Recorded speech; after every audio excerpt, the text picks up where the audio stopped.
ओम शांति। 22 अप्रैल 2025 के ईश्वरीय महावाक्य। पहले सुनते हैं आज की मुरली से होमवर्क। बाबा ने कहा, तुम्हारा यह मोस्ट वैल्यूबल समय है, इसमें तुम बाप के पूरे पूरे मददगार बनो। मददगार बच्चे ही ऊंच पद पाते हैं। रूहानी पढ़ाई पढ़नी और पढ़ानी है। अविनाशी ज्ञान रत्नों से अपनी मुट्ठी भरनी है। चनों के पीछे समय नहीं गंवाना है। अब नाटक पूरा होता है, इसलिए स्वयं को कर्म बंधनों से मुक्त करना है। स्वदर्शन चक्रधारी बनना और बनाना है। और अब सुनते हैं महावाक्यों को विस्तार से। मुरली का सार। मीठे बच्चे, तुम्हारा यह मोस्ट वैल्यूबल समय है, इसमें तुम बाप के पूरे पूरे मददगार बनो। मददगार बच्चे ही ऊंच पद पाते हैं। प्रश्न, सर्विसेबल बच्चे कौन सी बहानेबाजी नहीं कर सकते हैं?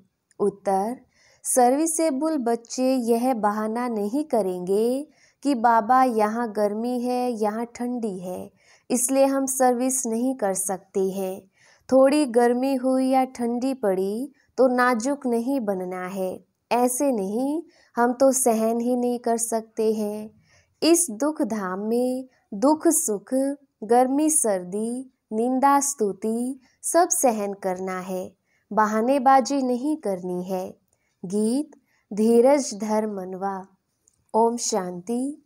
बच्चे ही जानते हैं कि सुख और दुख किसको कहा जाता है। इस जीवन में सुख कब मिलता है और दुख कब मिलता है, सो सिर्फ तुम ब्राह्मण ही नंबरवार पुरुषार्थ अनुसार जानते हो। यह है ही दुख की दुनिया। इनमें थोड़े टाइम के लिए दुख सुख, स्तुति निंदा सब कुछ सहन करना पड़ता है। इन सब से पार होना है। कोई को थोड़ी गर्मी लगती तो कहते हम ठंडी में रहें। अब बच्चों को तो गर्मी में अथवा ठंडी में सर्विस करनी है ना। इस समय ये थोड़ा बहुत दुख भी हो तो नई बात नहीं। यह है ही दुख धाम। अब तुम बच्चों को सुख धाम में जाने के लिए पूरा पुरुषार्थ करना है। यह तो तुम्हारा मोस्ट वैल्यूबल समय है, इसमें बहाना चल ना सके। बाबा सर्विसेबल बच्चों के लिए कहते हैं, जो सर्विस जानते ही नहीं वह तो कोई काम के नहीं। यहाँ बाप आए हैं भारत को तो क्या, विश्व को सुखधाम बनाने। तो ब्राह्मण बच्चों को ही बाप का मददगार बनना है। बाप आया हुआ है तो उनकी मत पर चलना चाहिए। भारत जो स्वर्ग था सो अब नर्क है, उनको फिर स्वर्ग बनाना है। यह भी अब मालूम पड़ा है। सतयुग में इन पवित्र राजाओं का राज्य था, बहुत सुखी थे।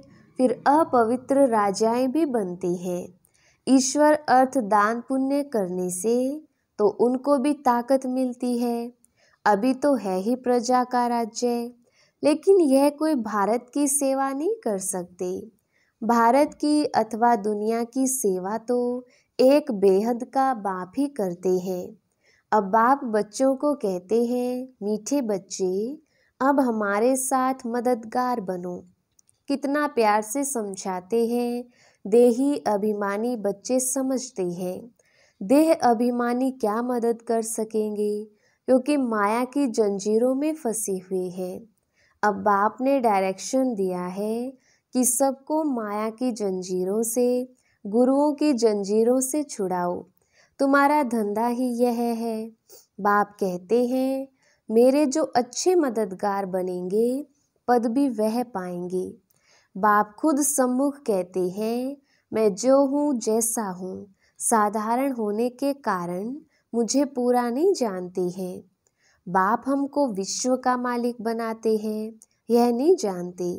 ये लक्ष्मी नारायण विश्व के मालिक थे, यह भी किसको पता नहीं है। अभी तुम समझते हो कि कैसे इन्होंने राज्य पाया, फिर कैसे गवाया। मनुष्यों की तो बिल्कुल ही तुच्छ बुद्धि है। अब बाप आए हैं सबकी बुद्धि का ताला खोलने, पत्थर बुद्धि से पारस बुद्धि बनाने। बाबा कहते हैं, अब मददगार बनो। लोग खुदाई खिदमतगार कहते हैं, परंतु मददगार तो बनते ही नहीं। खुदा आकर जिनको पावन बनाते हैं, उनको ही कहते कि अब औरों को आप समान बनाओ, श्रीमत पर चलो। बाप आए ही हैं पावन स्वर्गवासी बनाने। तुम ब्राह्मण बच्चे जानते हो, यह है मृत्यु लोक। बैठे बैठे अचानक मृत्यु होती रहती है, तो क्यों ना हम पहले से ही मेहनत कर बाप से पूरा वर्षा ले, अपना भविष्य जीवन बना लेवे। मनुष्यों की जब वानप्रस्थ अवस्था होती है तो समझते हैं अब भक्ति में लग जाएं। जब तक वानप्रस्थ अवस्था नहीं है तब तक खूब धन आदि कमाते हैं। अभी तुम सबकी तो है ही वानप्रस्थ अवस्था, तो क्यों ना बाप का मददगार बन जाना चाहिए। दिल से पूछना चाहिए, हम बाप के मददगार बनते हैं। सर्विसेबल बच्चे तो नामी ग्रामी हैं, अच्छी मेहनत करते हैं, योग में रहने से सर्विस कर सकेंगे। याद की ताकत से ही सारी दुनिया को पवित्र बनाना है। सारे विश्व को तुम पावन बनाने के निमित्त बने हुए हो। तुम्हारे लिए फिर पवित्र दुनिया भी जरूर चाहिए, इसलिए पतित दुनिया का विनाश होना है। अभी सबको यही बताते रहो कि देह अभिमान छोड़ो, एक बाप को ही याद करो, वही पतित पावन है, सभी याद भी उनको करते हैं। साधु संत आदि सब अंगुली से ऐसे इशारा करते हैं कि परमात्मा एक है, वही सबको सुख देने वाला है। ईश्वर अथवा परमात्मा कह देते हैं, परंतु उनको जानते कोई भी नहीं। कोई गणेश को, कोई हनुमान को, कोई अपने गुरु को याद करते रहते हैं। अब तुम जानते हो वह सब हैं भक्ति मार्ग के। भक्ति मार्ग भी आधा कल्प चलना है। बड़े बड़े ऋषि मुनि सब नेति नेति करते आए हैं। रचता और रचना को हम नहीं जानते।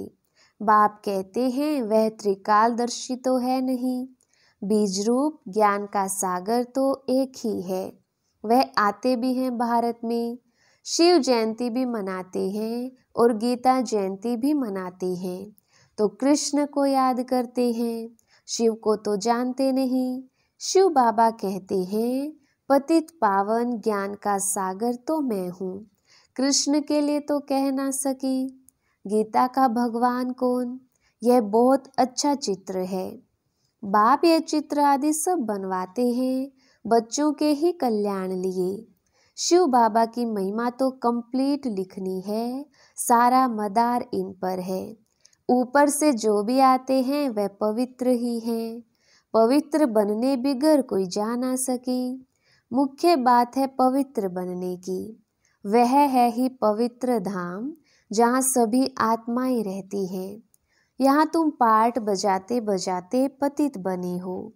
जो सबसे जास्ती पावन वही फिर पतित बने हैं।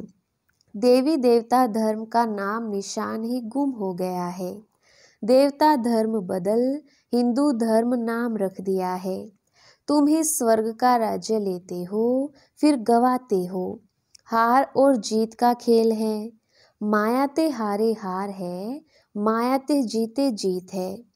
मनुष्य तो रावण का इतना बड़ा चित्र कितना खर्चा कर बनाते हैं, फिर एक ही दिन में खलास कर देते हैं। दुश्मन है ना। लेकिन यह तो गुड़ियों का खेल हो गया।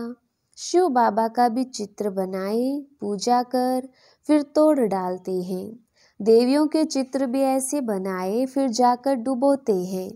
कुछ भी समझते नहीं। अब तुम बच्चे बेहद की हिस्ट्री ज्योग्राफी को जानते हो कि यह दुनिया का चक्र कैसे फिरता है। सतयुग त्रेता का किसको भी पता नहीं। देवताओं के चित्र भी गलाने के बना दिए हैं। बाप समझाते हैं मीठे बच्चे, विश्व का मालिक बनने के लिए बाप ने तुम्हें जो परहेज बताई है वह परहेज करो। याद में रहकर भोजन बनाओ, योग में रहकर खाओ। बाप खुद कहते हैं मुझे याद करो तो तुम विश्व के मालिक फिर से बन जाएंगे। बाप भी फिर से आया हुआ है। अब विश्व का मालिक पूरा बनना है। Follow father mother. सिर्फ फादर तो हो नहीं सकता। सन्यासी लोग कहते हैं हम सब फादर हैं। आत्मा सो परमात्मा है, वह तो रोंग हो जाता है। यहाँ मदर फादर दोनों पुरुषार्थ करते हैं। फॉलो मदर फादर, यह अक्षर भी यहाँ के हैं।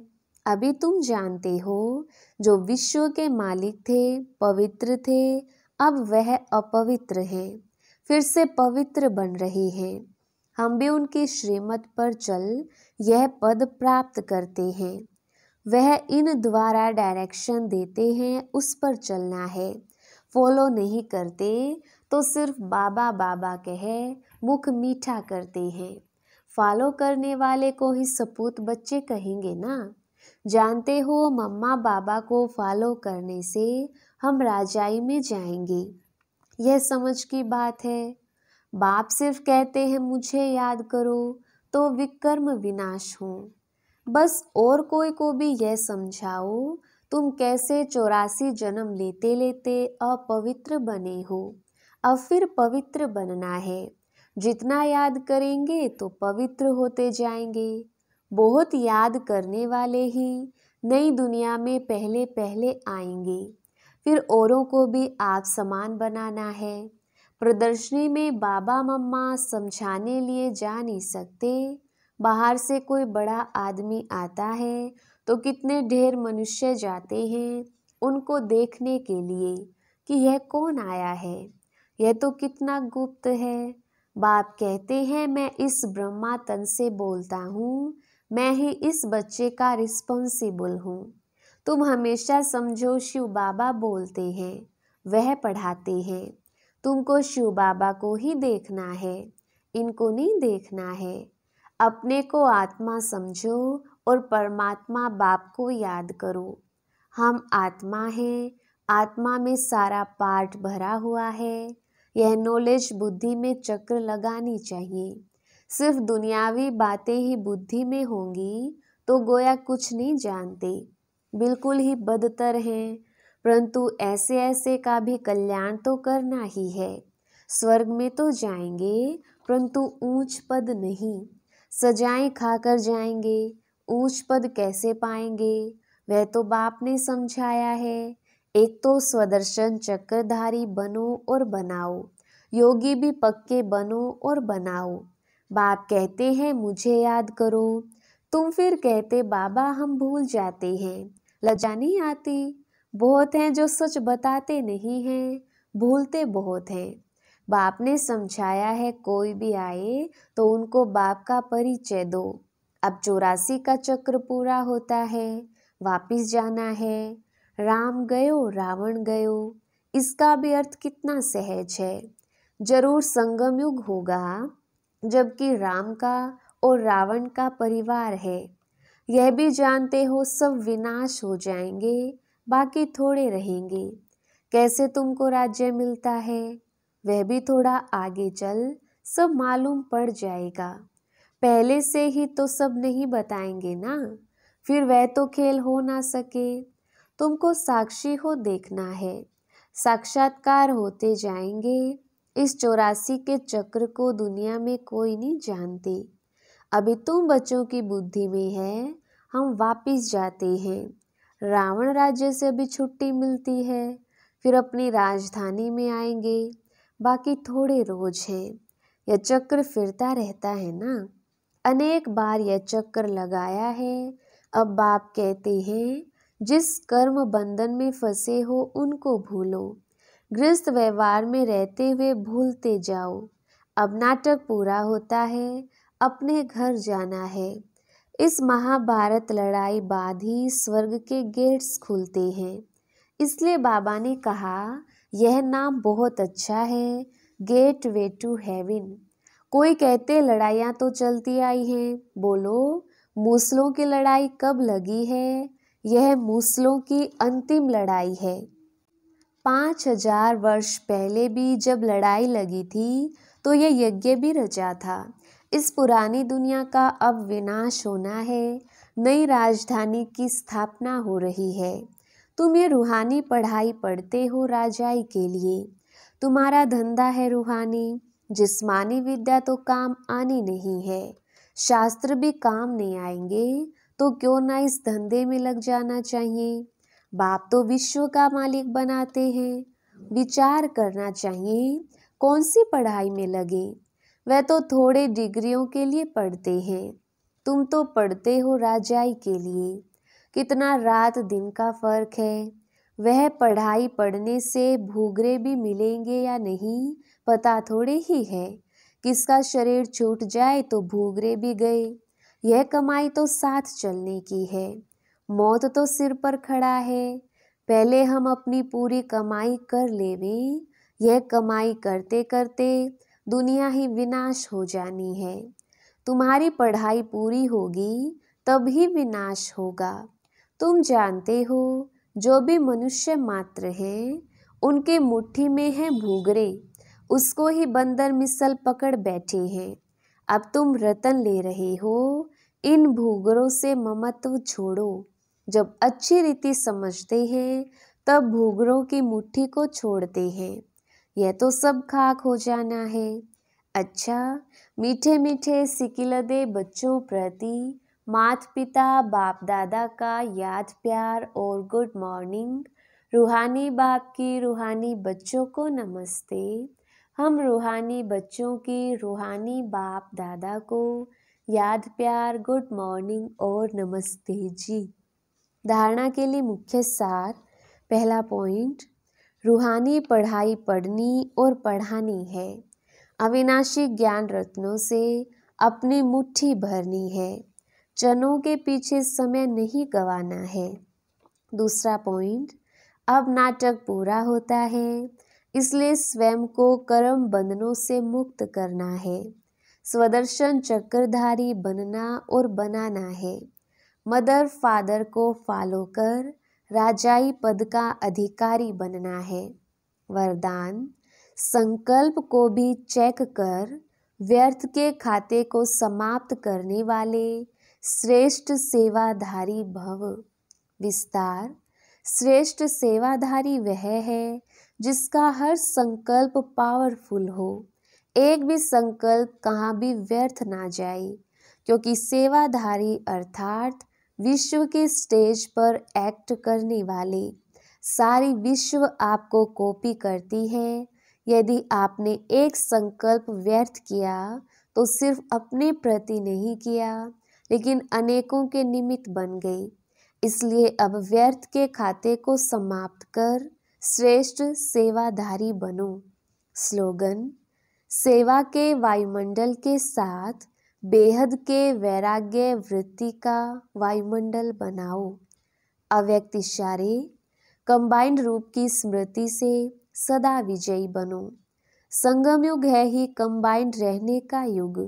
बाप से अकेले हो नहीं सकते, सदा के साथी हो।